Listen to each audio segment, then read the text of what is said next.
Pues bienvenidos casi a la última o casi última de las grabaciones para el Festival Internacional de Literatura de Quito y de estas incorporaciones tardías pero maravillosas, ¿no? Porque nunca es tarde si la dicha es buena. Eso decía a propósito de Lisette Antigua, que también la hemos grabado, pero aquí volvemos a una de las líneas temáticas primigenias del festival, que es la literatura gótica, de terror, ciencia ficción, distopía, el cacareado gótico latinoamericano, que no es más que una estrategia de marketing, porque eso no hace más que enmascarar una realidad que circula por ahí al otro lado, ¿no? Tenemos el Matrix de estas cofradías literarias, pero luego también tenemos una pléyade de autores, autoras, movimientos, iniciativas, proyectos que por ahí andan, cabalgando. Entonces, me he sentido también en la responsabilidad de hacerme eco de alguno de ellos para darme cuenta que la literatura es mucho más amplia de lo que parece. Nos hemos ido a Perú y comenzamos sobre todo a instancias de Gaby Arciniegas, me recomendó, hable primero con Tania Huerta, hable con Mengana, fulana, zutana, no alcancé a tanto, las ganas sí, pero la realidad me llevó a Cristina Ramos. Ella nació en Huancayo en 1987, la llevo pues prácticamente 8 generosos años de ventaja. Ella es escritora de cuentos de terror, horror, ciencia ficción, yo creo que también es metalera de alma en cuanto a la música, editora de la revista Eternum, que nos va a hablar de ella. Sí, la revista es algo más que un fanzine, ¿de acuerdo? Porque un fanzine más o menos tiene más que ver con la epopeya underground, outsider, que no dura mucho tiempo, un alcance más limitado, pero una revista es un poquito más ambiciosa y dispuesta a permanecer en el tiempo. Ella ha publicado cuentos en diferentes antologías, sueltos por lo que entiendo, me mandó 2 ejemplos, pero está a punto de publicar su libro completo, un compendio de relatos breves, luego me corregirá si es que me he equivocado, y sobre todo también es lo que me gusta, que también dicta charlas, conversatorios, seminarios sobre literatura de terror. ¿Sí? Hablo de terror en sentido amplio. Muy buenas tardes, Cristina, desde Huancayo. Muy buenas tardes, Aitor. Muchísimas gracias por la invitación. Un placer para mí incorporarme a la lista de autores que he estado viendo yo durante también la Feria Internacional de Quito. Muy contenta de estar ahora contigo para poder conversar un poco de lo que tanto nos apasiona, ¿no? De la literatura y sobre todo de género, de terror, y sobre lo que se está haciendo por acá, por Perú. Sí, aunque tengo que matizar que yo soy un recién llegado a estas cuestiones de la literatura de terror, ¿de acuerdo? Ujú. Primero por obligación y después por gusto. Entonces, y ya sabes lo que pasa con el alma, ¿no? Que cuanto más la aprietas, más da de sí. Pues con la literatura, pues también. Más nombres en que a la literatura peruana. Alexis Iparraguirre me habló maravillas, sí, desde Estados Unidos, que está haciendo un doctorado en la materia, y es otra de las almas que más sabe estas cuestiones. Y hemos llegado a ti, y primero me he fijado, no sé si preguntarte, bueno, ¿de dónde te vino este gusto por la literatura de terror? No quiero que suene a cliché la pregunta, ¿de acuerdo? Creo que hay que empezar por los orígenes, es inevitable. Sí, claro, el gusto de la literatura de terror yo lo tengo desde muy pequeñita, desde que tenía 7 años. Este gusto viene a raíz de mi mamá, porque a mi mamá le gustaba mucho lo que son las películas de terror y ella tenía en esa época unos libros que eran de la Biblioteca Internacional de Terror, creo, era un compendio de varios libritos. Entonces, dentro de esos libros, un día yo encontré El gato negro de Edgar Allan Poe a los 7 años. Y eso así como curioseando, yo me pongo a leer y mi mamá en ese tiempo me dejó leerlos, no habría ningún problema. Conforme fui creciendo, empecé a revisar más los libros y conversaba junto con ella. Ella me decía, ¿has leído tal cuento? ¿Has leído este? O léete el otro, ¿no? Que te va a gustar más. Y así me introducí tanto en la literatura como en las películas, porque las veía con ella y me decía, no mires, te vas a asustar, pero igual yo me colaba ahí en su cuarto a ver, y así empezó todo este gusto. Me empezó a gustar todo esto y empecé a investigar más, empecé a leer más y ya me introducí de lleno. Tengo un corazón negro, yo desde chiquita. Sí, Corazón Negro, nunca mejor dicho. Casi me llevaste a Joseph Conrad, ¿no? El corazón de las tinieblas. Bueno, pues claro, cine, literatura, tu madre, casi desembocamos un poco en los años 80, ¿no? Que es cuando se produjo, bueno, años Sí. 70-80, que es cuando se produjo una efervescencia de subgénero, género del terror, ciencia ficción, un poco por esa conexión con el cine, ¿no? Que ya venía dada de mucho antes, obvio, pero parece ser que ahí fue un gran detonante, ¿no? Porque surgieron grandes oportunidades, ¿no? Pues la serie B, el cine, el subgénero de zombies, asesinos slasher, y todas esas cuestiones que también están ligadas a una tendencia, a una moda, no sé cómo calificarla. También hay un componente del gore, del terror y de ese Ujú. sentimiento gótico en la música, que resulta Sí, evidente un poco en tu estética, ¿no? No preponderante, pero sí significativa. Eso es lo bonito.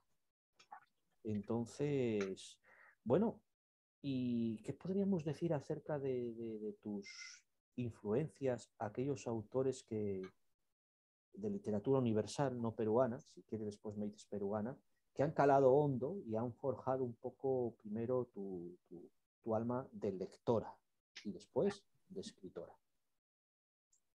de lectora empezamos con Edgar Allan Poe. ¿Correcto? Yo a Edgar lo amo porque sus cuentos también me introdujeron a todo este mundo lúgubre. Eh, los adoro.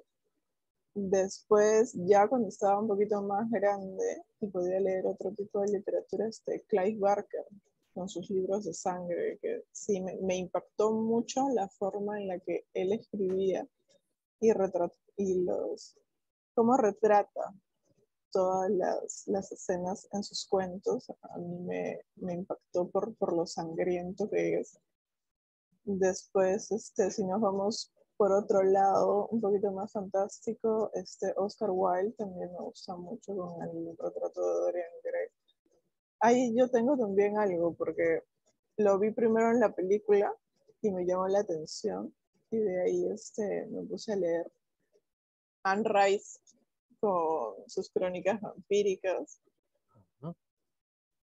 Sí, me gustaba esa época también, lo que son los vampiros. Después fui descubriendo a Lovecraft, a Arthur Maker, y así me fui yendo un poquito más por la literatura clásica sin abandonar también lo que era la literatura peruana, ¿no? Ya, ya. Pues fíjate, me acabas de llamar a las puertas de un autor que desconocía, pero en cuanto me ha venido un poco la saga de películas Hellraiser, entonces digo, Cacho, entiendo, autor de las novelas en las cuales se basaron esa saga cinematográfica, Cliff Barker, sí, Cliff Barker, y lo tenemos aquí. Yo creo que les vamos a compartir a quienes están viendo el vídeo lo más fácil y lo primero que tenemos a mano, que es la página de Wikipedia de Cliff Barker. Sí, resulta muy útil. Nos tendrán que disculpar Ujú. por la sencillez de la propuesta, pero va a ser muy... Pues mira, aquí tenemos a Cliff Barker. Iba a decir Baker, pero es Cliff Barker. Y además es joven, ¿no? 69 años. Fíjate que estudió inglés y filosofía. Él viene un poco de esa parte tan bella de las humanidades que nos hacen reflexionar acerca de la condición humana y sobre todo de la maldad, ¿no? Y de que lo que nos crea terror y angustia. Y resulta que uno de los más aclamados autores en los géneros de horror y fantasía. Y se inició en la serie Libros de Sangre y la novela faustiana El libro de las maldiciones. Y después se fue hacia el género de la fantasía moderna con toques de horror, ¿no? Y él dice que hay un mundo subyacente y oculto que convive con el nuestro, ¿no? En fin, fíjate, es un poco el calco de Matrix, ¿no? Que andaba viendo hoy la cuarta parte, pero viéndola no desde el punto de vista de entretenimiento, sino voy a ver qué es lo que converso con Cristina al respecto, ¿no? De qué forma un poco vivimos un mundo con las cuestiones de injusticia, el cambio climático y todas las desigualdades, ¿no? que valgan. y la situación un poco geopolítica a nivel mundial tan preocupante. Pero luego, aparte, hay una ficción que cada uno la puede confeccionar a su manera, ¿no? Recurriendo a la fantasía, a la literatura, a los gustos de cada quien. Y aquí, mira, nos viene la serie Hellraiser dentro de las novelas, ¿no? Novela de terror escrita por Clive Barker y publicada originalmente como novela breve en 1982. Fue nominada a la mejor novela del año en Inglaterra. Y las películas. ¿Tú también te hiciste seguidora o fan de la serie cinematográfica de Hellraiser? Sí, Hellraiser, para mí es una de mis películas favoritas. Impactante, la verdad, porque también la vi muy, muy joven y todo el mundo que Clive crea, ¿no? Con los cenobitas, es impactante. Más cuando empiezas a descubrir, porque esa época cuando yo la vi, pues era muy pequeña también y como que habían algunas cosas que no las entendía muy bien. Y ya conforme fui creciendo, ¿no? La volví a ver y leí la novela también, te quedas impactada, ¿no? Porque es un mundo retorcido, bastante macabro. Ahí también ya podemos encontrar esto, ¿no? Del placer, del dolor, de lo terrorífico, del mundo que hay pues más allá, ¿no? Que puedes ver. Entonces, sí, me volví fan eh, por cómo, te digo, él muestra las cosas, o sea, no se toca el corazón, pero hacerlo así como que suave. Entonces, eso a mí me gusta, lo impactante, así lo fuerte. Pues fíjate, me llevas a una serie de películas porque, claro, aquí el protagonista, imagínate alguien sin cabello, absolutamente pintado de blanco y con una serie de clavos clavados a lo largo del cráneo, conformando una serie de damero cuadrilátero, ¿no? La verdad, y la saga como se va haciendo intrincada y más intrincada de forma que no sabemos un poco cuándo tiene fin, ¿no? Y eso me lleva a otras Sí. películas, grandes clásicas, ¿no? La saga de Viernes 13, ya sabemos, Oh, Don Jackson, La pesadilla, sí, ¿no? El de las tijeras, sí, eso, ay, de Freddy Wes Craven. Krueger. Las colinas tienen ojos, también te debes acordar esa saga de películas de los Sí. 70, ¿sí? Que se basaba en la idea de una familia que se quedó más o menos en el área donde realizaban prácticas de explosiones nucleares, sufrió una serie de formaciones y a los incautos que pasan por allí, pues se los cargan, ¿no? La matanza de Texas. Y luego hay una, Clásico. sí, hay una, bueno, la saga de Saw también, y las que la han imitado, y hay una saga que se llama The Cube, ¿no? The Cube, Ay, qué donde a 6 o 7 8 personas aleatoriamente les meten una especie pues vamos a ver, ¿cómo se llama este? De pequeños compartimentos en forma del cubo de Rubik, ese que le das vueltas, uh-huh. ¿sí? Y bueno, a uno se los van cargando hasta que el superviviente encuentra la forma de salir de esos, ¿no? Y creo que tiene mmm, esa saga de películas de Cube, como de momento tiene 3. Entonces es muy interesante también, ¿sabes? Porque a medida que se ve en la segunda y tercera parte van entrando juegos que es algoritmos, cuestiones matemáticas que ellos tienen que resolver, ¿no? Es muy, muy curioso. En cada caja puede suceder o no suceder algo para que se carguen aún. Y Ay, qué fíjate de momento. interesante. Sí, sí, sí. Me has ido llevando pues a un universo que he preferido yo un poco darle rienda suelta, ¿no? Para que no, aquí tenemos Hellraiser, estaba buscando, ¿sabes? Y vamos a ver si aquí nos da la oportunidad de tener a ver el vídeo. No sé si va a salir, pero bueno, ahí nos queda, ¿no? La carátula. Sí, Ahí se ve. Demo to Sound, sí, demonio para clásico. algunos y ángel para otros. Y esa maravillosa caja. Entonces, caray. Como de un ángel negro, ¿no? Algo Sí, sí, oscuro. sí. Entonces, digo, mira que ya Cristina me está asomando con ciertos nombres que son muy autores de culto, ¿no? Alejados un poco de los focos mediáticos y de lo que normalmente se vende en, pues, un poco en el ámbito general, editorial, ¿no? Entonces, Por eso, fíjate, hoy he querido rescatar un artículo redactado por Óscar García para el comercio.p, ¿no? Acerca de cómo los escritores de literatura de terror en Perú buscan reconocimiento, ¿no? Bueno, como a ti eres mucho de los zombies, pues hoy hemos tratado de recordar un poco a Hans Rothgiesser, que es autor de 2 novelas, Requiem por Lima y ahora Requiem por San Borja. Él comenzó por Wattpad, ¿no? Una forma de Sí. autopublicarse en formato TikTok literario, ¿no? Pero en un estado muy primitivo. Te trato de explicar en qué consiste la plataforma Wattpad. Una especie de Twitter de literatura en que uno va publicando sus relatos de pocos caracteres y va conformando una especie de Instagram de obras, ¿no? Y aquí decía Oscar, dice, lo típico, ¿no? Por ejemplo, tú me has mandado 2 relatos. Hay uno que se llama La Reina de los Gatos y sigue un poco ese perfil clásico, ¿no? Los cánones de la literatura gótica, tal y como está conformada por los elementos de suspense, la creación de la atmósfera, el modelo personajes, la temática, el espacio temporal, el espacio físico, ¿de acuerdo? Los que saben de literatura sabrán a lo que nos referimos. Pero fíjate que decía muy acertadamente, Óscar García dice, el fantasma que juega con las persianas, o la sombra que te respira en la nuca, o el duende que se esconde tras la cuna del bebé, dice, son parte de las pesadillas de antaño, ¿no? Las que aterraban a las abuelas, a tu madre, a la mía. Dice, pero que hoy no nos mueve ni un pelo a las nuevas generaciones. Dice, el descrédito hacia este tipo de terror vintage de los años 70, 80, 90, dice, ¿acaso llegó cuando las brujas dejaron de dar miedo, ¿no? Por ejemplo, Harry Potter. O los vampiros cambiaron, pasaron de ser seres repulsivos a iconos sensuales, ¿no? Crepúsculo. Dice, los escritores peruanos de terror piensan que el mundo real, sin embargo, el actual, está lleno de horrores más atroces que esos miedos primigenios que se construyeron hace siglos o que se pusieron de moda en el cine en las décadas pasadas, ¿no? Que muchos de ellos llevaban dentro como una especie de código para tratarnos de educarnos o de impartirnos lecciones acerca de la moral del mundo conservador, burgués, ¿de acuerdo?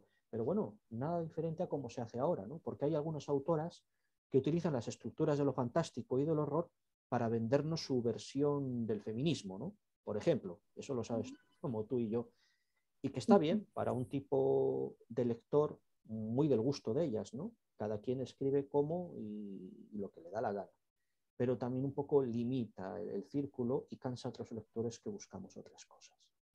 Dice Óscar, dice, hay un cambio de sensibilidad y lo que toca es acomodarse a los tiempos.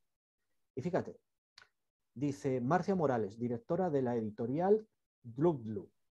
Sí, debe estar en Perú, Marcia Morales. Y dice Sí, así, sí, sí, sí. dice, a mí lo que me da miedo, a Marcia, hoy es que me maten, que me violen, que un psicópata me rapte y haga conmigo una película snuff, muerte real frente a la cámara. Dice, esos son parte de los miedos en los que convivimos. Para causar terror ya no nos podemos apelar al fantasmita como antes, ¿no? Y además dice, ahora ella publica temas de terror en la vertiente más extrema, canibalismo, destripamientos, sadismo, incesto, pornoterror, zoofilia y otros ingredientes blasfemos que le revolverían el estómago a la autora de Harry Potter. Bueno, pues yo tampoco. ¿Qué opinas de este contexto? Yo no es que esté de acuerdo con estos extremos ya, ¿eh? Eh, a ver, yo salgo en uno de los libros de Editorial Cthulhu, de la primera Ajá. edición. Se llamaba El monstruo era el humano y escribí un cuento que se llamaba La carnicería, donde también expongo un tema bastante fuerte. Y si bien es cierto, este tipo de títulos no es para todo tipo de lector, porque retrata imágenes bastante fuertes, bastante grotescas, sí tiene un grupo a los que nos llama mucho la atención, ¿no? Y dentro de ello yo también me incluyo, porque hace muchos años, aparte de leer terror, a mí me gustaba también otro tipo de literatura, por ejemplo, la literatura erótica como El Marqués de Sade, que también tiene estos contextos, pero un poco más clásicos, ¿no? Ahora, yo sí creo de que la forma de escribir va a ir variando según el contexto, según el tiempo también, según hacia dónde tú te quieras dirigir y también tiene mucho de la persona, de tus creencias, de dónde vienes. ¿Por qué? Porque, por ejemplo, yo te comento, en mi caso, yo al ser de la sierra del Perú, me apoyo mucho también para escribir sobre los relatos orales que nos contaban nuestros abuelos, que éramos pequeños. Entonces, sí es cierto que lo que me da miedo a mí, de repente no le va a dar miedo a otra persona, ¿no? Entonces, eso sí va cambiando. Ahora, las nuevas generaciones también, a raíz del internet y de todo esto que se ha creado, ¿no? Sus miedos son diferentes, despiertan otro tipo de cosas, entonces también se puede tejer historias alrededor de esto. Por ejemplo, en Huancayo somos mucho de historias de criaturas. Allá tú, cuando conversas con una persona, ellos les pueden tener miedo. Hay un ser que se llama la jarjacha La o el jarjacha. condenado, ajá, y que te dicen que se aparecen, pues son seres malditos, que se aparecen por las noches, que se llevan a la gente, hasta incluso que los matan. Entonces, para un poblador de allá, eso causa miedo, eso impacta. Ahora, para otras personas de otro lugar, de repente no le va a causar la misma sensación. Hoy por hoy, la realidad es mucho más violenta que una historia de terror. Y sí da también mucho miedo, ¿no? Salir a la calle y que te pueda pasar algo.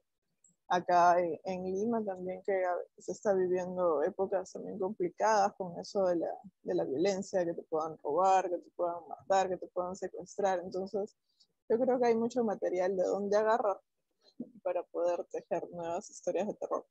Pero en lo personal, creo que también lo clásico nunca va a morir, ¿no? Solamente que está reinventado, está contado de manera diferente, ¿no? Para las nuevas generaciones. Que Ozzy Osbourne te oiga, por si acaso. Sí, a mí también me gusta. Y Black Sabbath, hostias, qué buenos eran. Y son. Sí, Fíjate, en eso estoy de acuerdo contigo, ¿no? Porque si bien hay ahora una, no sé si una moda, una asociación al de la literatura y un poco en este ámbito recuperar temas como la violencia, el sadismo, satanismo, asesinos en serie, perversiones, ¿no? Leyendas urbanas, bueno, tenemos todos bien claro que se trata de literatura, de ficción, ¿sí? Y que no porque tú escribas o te gusta leer de esos temas equivale a que también los practicas, ¿no? El tema es ah, que ahora, claro, el tema ahora no, es que es cierto. la gente no hay comprensión lectora y uno se imagina que detrás de los personajes está el narrador y el autor que piensa como los dos primeros que he mencionado, ¿no? Claro, confunde ficción y realidad y trata de juzgar al autor por la ideología o por el contexto ficcional que representa en sus obras, ¿no? Y qué mala dicha me da, ¿no? Entonces, es parte de ese sentimiento a veces de desprecio o las connotaciones que a ti te pueden echar encima, ¿no? Cristina, anda satánica, anda metalera, gótica de las narices. Yo lo he escuchado mucho de mis amigos eso, ¿eh? Si os Sí, ven como una tribu aparte. Y como si no sí, supierais también me ha nada, como, pasado. ¿no? Entonces, pero mira, ahora les podrías hablar un poco del autor de Hellraiser, ¿no? Para rastrearles un poco la cultura y los conocimientos con guante blanco, ¿no? Con elegancia. Ahí tenéis, ahí tenéis. Y por eso yo ya sabía que me iba a gustar también hablar contigo, aunque de una forma más distendida, ¿no? Y disfruto un poco, a mí me gusta mucho el cine gore, te cuento, pero claro, Ah, tengo mira. 46 años y estábamos hablando de cuando yo comencé segundo, tercero bachillerato y luego comencé la universidad, ¿no? Año 93. Entonces, más o menos el contexto se daba, cuando hemos hablado up the line, en esa época, pues yo todavía con mis amigos me intercambiábamos un poco las cintas en VHS, ¿no? Luego los primeros Claro. DVDs. Toma, bad taste, mal gusto. Toma, tu madre se ha comido a mi perro, o criaturas celestiales, Peter Jackson, ¿no? George Romero, un tal Argento que venía de Italia, Roger Corman, ¿no? Variar. Los grandes clásicos, o las que te mencionaba, las colinas tienen ojos, toma, la matanza de Texas. Y yo me alimentaba de todo eso, ¿sí? Pero no por el gusto, por el morbo, sino simplemente porque lo veía como una forma más de entretenimiento o si me quieres, aunque igual me equivoque, como una manifestación artística más, porque el cine es un séptimo arte. Mira, eso es que estamos en Navidades y también hay terror gótico en las calles, ¿vale? Tenemos pirotecnia, lo vamos a escuchar. Y fíjate, pues ahora yo quiero que me hables un poquito más también de la revista Aeternum, ¿no? ¿Cómo ha surgido? ¿Con quién la has hecho? Perdón por los cohetes, no me va a quedar otro remedio que grabar con ellos. Estamos en Navidades. Vaya, pues. Bueno, pues cuéntame, ¿cuándo creasteis esta revista? ¿Por quién o quiénes está conformada? ¿Y cuál es vuestra línea, ¿no? ¿Qué es lo que hacéis con ella? La revista ya tiene 4 años, más o menos, se formó en el 2017, si mal no recuerdo. Fue cuando conocí a Tania. Yo a Tania la conozco en un taller de literatura de terror que fue dictado también por Editorial Cthulhu, donde seleccionaron 10 personas, enviamos unos cuentos y seleccionaron a 10 personas y de ahí salieron muy buenos amigos, entre ellos Tania. Y conforme fuimos conversando, nació este proyecto, ¿no? Todos amábamos la literatura, nos gustaba la literatura de género y rebuscando también acá en el Perú nos dimos cuenta de que no había mucha difusión también. Si bien es cierto, eh, ya era más a la que se podía observar, pues, ¿no? Años atrás, pues, te digo, de los años 80, 90, ¿no? Ya se muestra un poco más, pero de todas maneras nosotros queríamos hacer un poco más de ruido, un poco más de bulla en la difusión con lo que es la revista. Y así como nosotros que enviábamos nuestros cuentos a otras plataformas, por ejemplo, yo esa época recién empiezo a descubrir plataformas para enviar cuentos, antologías, para poder publicar. Queríamos darle la oportunidad a nuevos talentos, adolescentes o personas como nosotros que querían publicar y no sabían dónde o no había un medio, entonces decidimos crear a Eterno. Y empezó como un hobby, empezó como queriendo difundir la literatura y terminó siendo algo un poco más grande, ¿no? Ya cuando nos percatamos y nos dimos cuenta, la revista creció mucho, mejoramos, tenemos varios números. La revista hoy por hoy está conformada por mí, por Tania Huerta y Luis Bravo. Somos los tres las que llevamos la rienda de estas publicaciones y sacamos más que nada revistas dirigidas en lo que es terror, fantasía oscura y ciencia ficción. Todas son de descarga gratuita, creamos convocatorias, así recibimos cuentos, las convocatorias son tanto nacionales como internacionales. Y hemos recibido muy buenos materiales, hemos creado muy buenos textos que están en Lecto y ahí las pueden descargar, ¿no? De manera gratuita. Ah, pues mira, ¿te acuerdas tú de aquellas famosas revistas que las hacían en papel de escasa calidad, ¿no? Para facilitar que su coste de adquisición fuera lo más Claro. barato posible, ¿no? Las revistas Pulp, ¿no? Esas típicas de Estados Unidos, los años 50, 60, que estoy aquí tratando de buscar eh, una que es la clásica, sí, The Bird Tales, eso, la revista Pulp estadounidense de fantasía y terror, ¿no? Con la que la fundaron, fíjate, eh, Henenberger y Lassinger en marzo de 1923, ¿no? Y anda que no ha llovido desde entonces, ¿no? Y ahí publicaron sus primeros trabajos Lovecraft, Sherwood King, Clark Axton Smith y un larguísimo, etcétera, ¿no? Y fíjate, esto creo que lo he dicho también en otra oportunidad, ¿no? Cuando una película que me encanta, otra saga, Regreso al futuro, es inevitable, ¿no? Pero ya vemos que cuando el que interpreta a Michael J. Fox va a salvar a su padre, sí, porque estaba viendo cómo se desnudaba en el interior de una habitación, pues la que sería su mujer, y él estaba subido a un árbol, ¿no? Pues él se cae y viene un coche, le para, pero en vez de salvarle a su papá, le salva a él, ¿no? Entonces, para llamar la atención de él, acude vestido pues con su traje para protegerse de la radiactividad, ¿sí? Y va con un Walkman y unos auriculares, ¿no?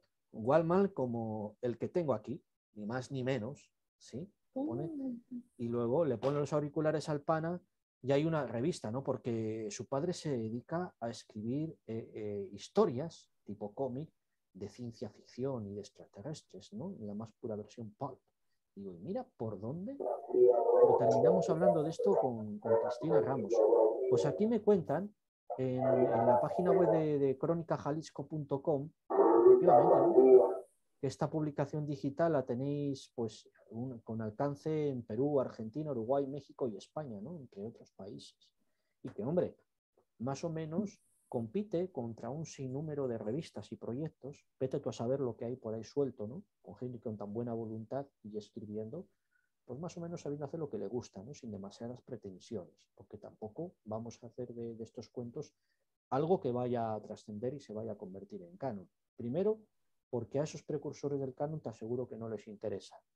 Y segundo, porque siempre han visto a este tipo de literatura, ¿no? Como un subgénero, como una cuestión de adolescentes, ¿no? Sí. De gente treintañera o de gente ligada al heavy metal, al heavy, al rock pesado, a lo satánico, o vaya a saber, ¿no? Pero claro, ahora se da la cuestión de que parte de esto de la literatura de terror se ha puesto de moda, porque ahora les ha dado a hacer un construir un canon de gótico latinoamericano. Ojo, no lo estoy criticando, estoy criticando la forma en que se hace, excluyendo a muchos autores y tratando de monopolizar, nunca mejor dicho, pues un sentimiento que es común a mucha gente y a muchos autores y autoras, no solo mujeres, ¿sí? Aquí hay, mira, hay Luis Bravo, que forma parte de Eternum, y aquí mencionas otro, Paul Dark Mego, que se hace llamar Pez Abisal. Oye, suena como Matrix eso, caray.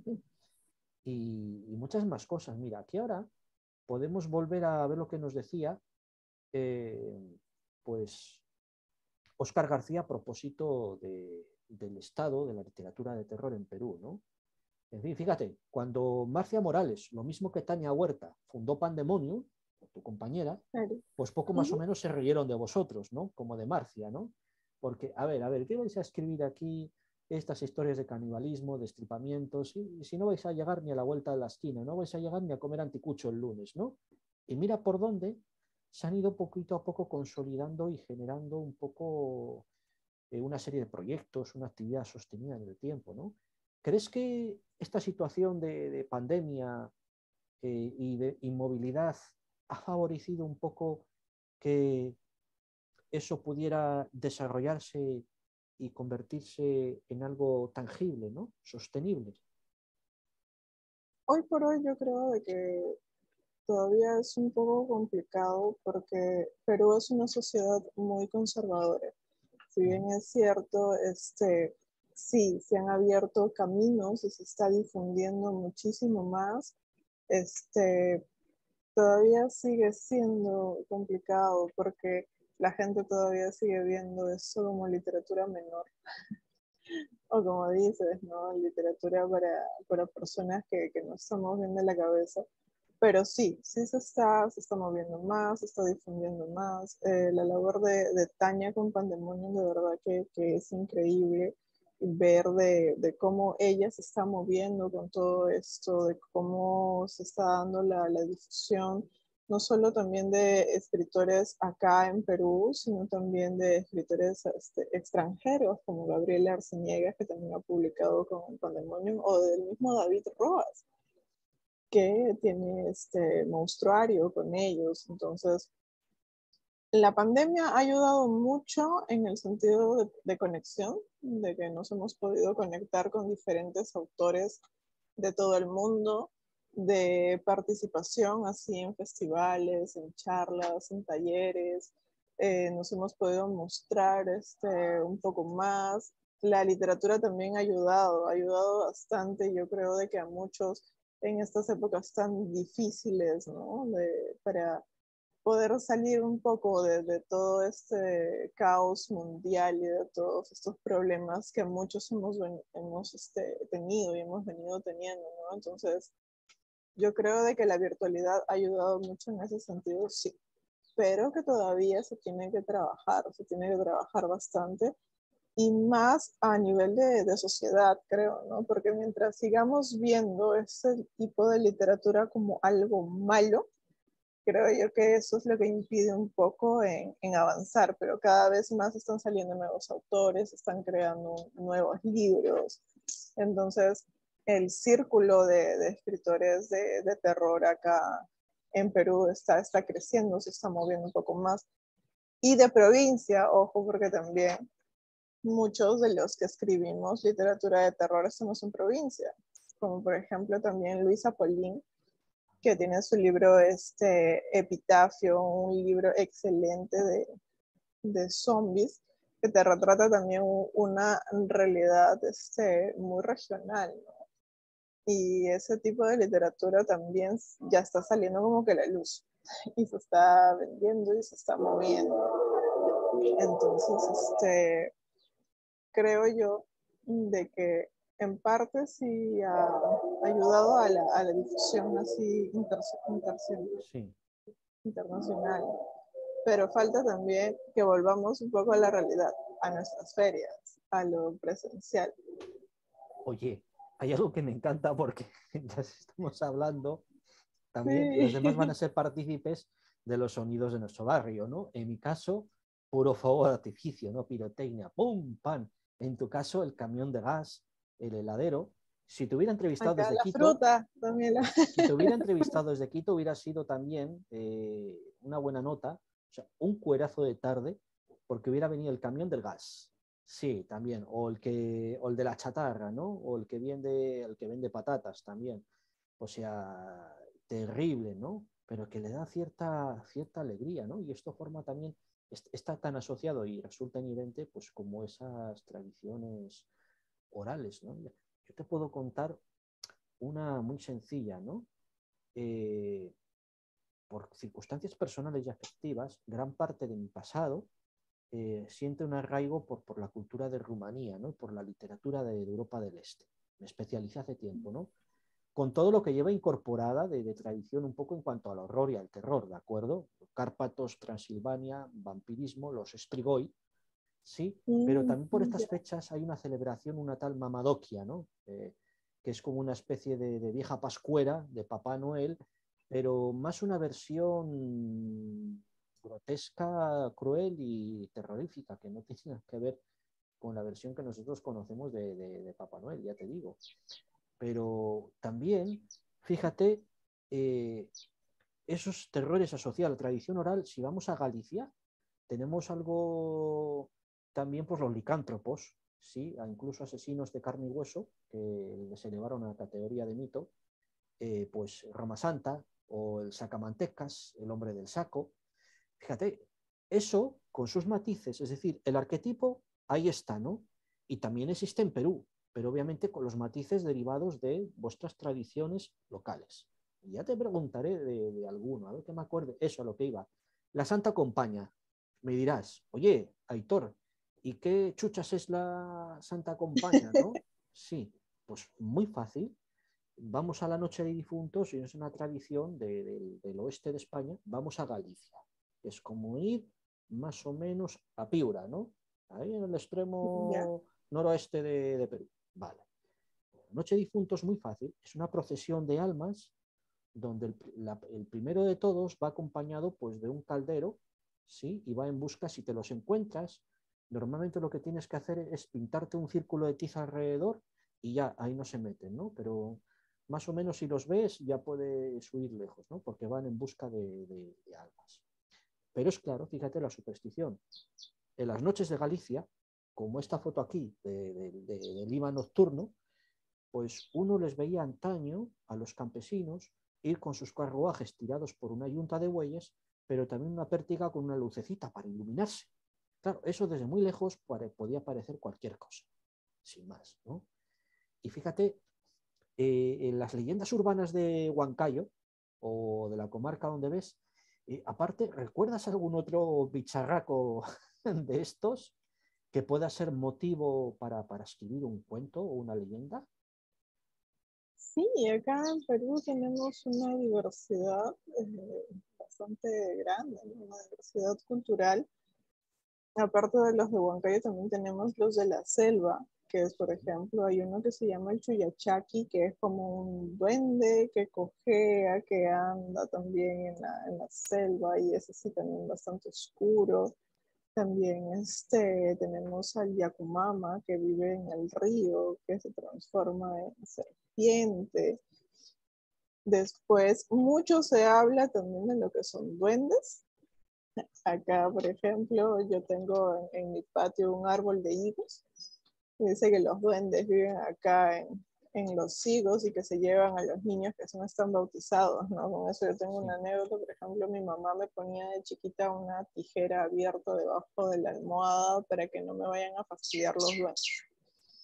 Entonces, yo creo que tenemos muchísimos seres, como en la sierra te comentaba, los condenados, que son de los más terroríficos que hay y que se han escrito muchos relatos y se van a seguir escribiendo, porque en realidad sí causan ese miedo, causan ese temor, o allá en la sierra las cabezas voladoras. Yo recuerdo que muchos me decían, no te acuestes a dormir si es que tienes sed, porque tu cabeza se va a desprender de tu cuerpo y va a salir en la noche volando, buscando agua. Entonces, son leyendas, son cosas que uno va escuchando y se le van quedando también. Yo sí tengo muchas historias que mi mamá me contaba desde chiquita, que las he plasmado también en cuentos, como se ve en La Reina de los Gatos, Eso que mismo, eso es eso, lo que iba a ir. ajá, Sí. que sí, que ahí fue a raíz de una tía, la hermana de mi abuelito paterno, en la ciudad de Tarma, cuando era pequeña, me contó de que cuando los gatos morían y quedaban, por ejemplo, en los techos o en algún patio o algo, otros gatos venían y en forma de procesión se ponían en dos patas y se lo llevaban cargando. Entonces, lo curioso es que al día siguiente, efectivamente, no había el animalito. Y si consultaban con otras personas, nadie te decía, yo me lo llevé. Entonces, como que ahí te queda la incertidumbre, te queda la duda. Y muchas personas con las que he conversado después, ¿no? A lo largo de los años, me han confirmado eso. Hasta mi propia madre me dice, yo cuando era pequeña tenía mi gato, que un día murió y yo lo vi en el patio y al día siguiente ya no lo vi más. Entonces me remota eso, ¿no? Digo, puede ser que sea cierto. Y ahí sí también es como nace la reina de los gatos, donde introduzco este elemento oral fantástico local y lo vuelvo un cuento. ¿Ves? Pues mira, yo por eso se te ve, claro, una autora joven incipiente en ese sentido, ¿no?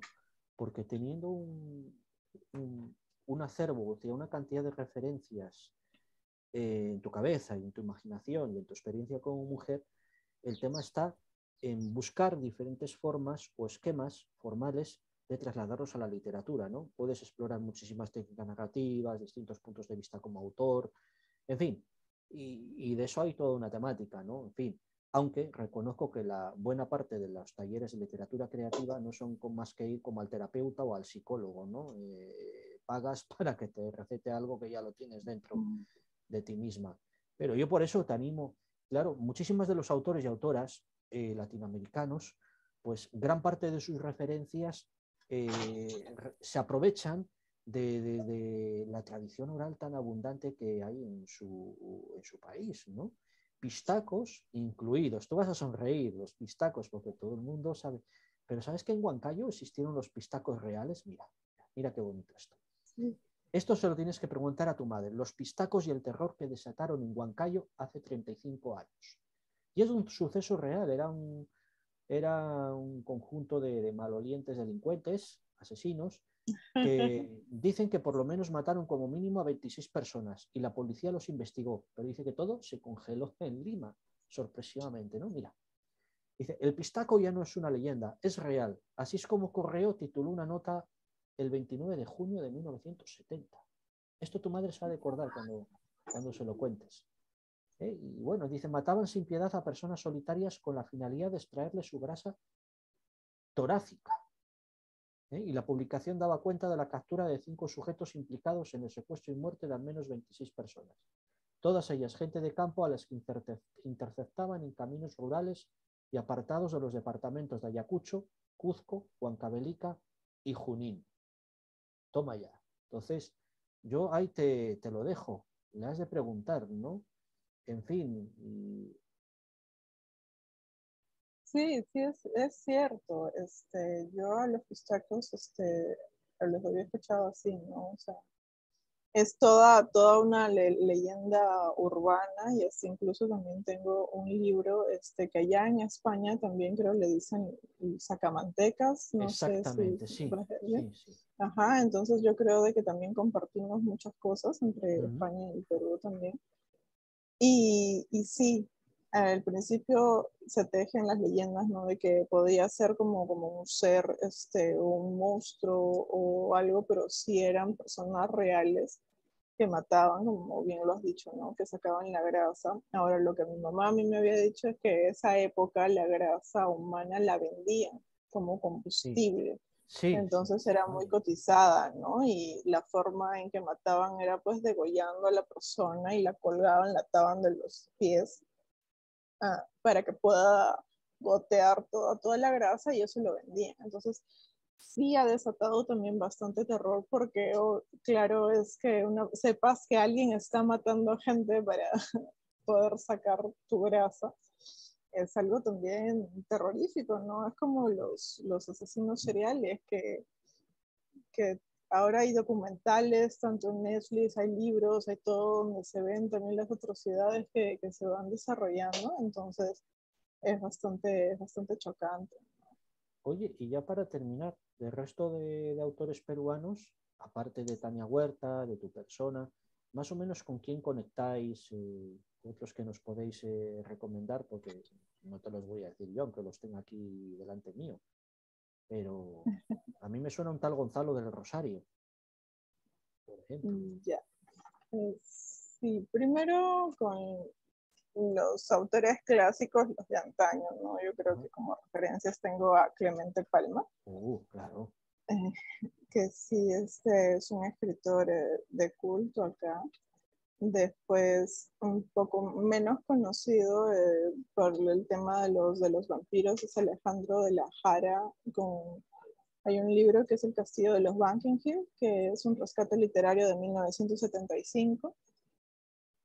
Las tenía arriba de Yona también, que es un rescate literario por la editorial Maquinaciones, Uh-huh. donde ella tiene un cuento que se titula El Sepulturero y habla de zombies, ¿no? Entonces, soy muy pegada también a la literatura clásica antigua, como Abraham Valdelomar, que también tenía cuentos fantásticos, no necesariamente de terror, pero sí cuentos clásicos. De hoy por hoy podemos encontrar así en literatura grotesca a Carlos Carrillo, que es el Uh-huh. padre de la literatura este, gore acá en el Perú. Sí, claro, también he escuchado hablar de Gonzalo del Rosario, de Jules Verne por ese lado, ¿no? De la literatura grotesca. Tenemos también a Carlos Enrique Saldívar por el lado de la literatura de ciencia ficción, a Luis Bravo también por el lado de la literatura de terrores y ya otros nombres, ¿no? Como Geneva Fernández, Yelena Puliti, Alina Gadea, que son personajes a los que yo admiro mucho porque ya tienen una trayectoria Sí, literaria, ¿no? pues ves. Fantástica.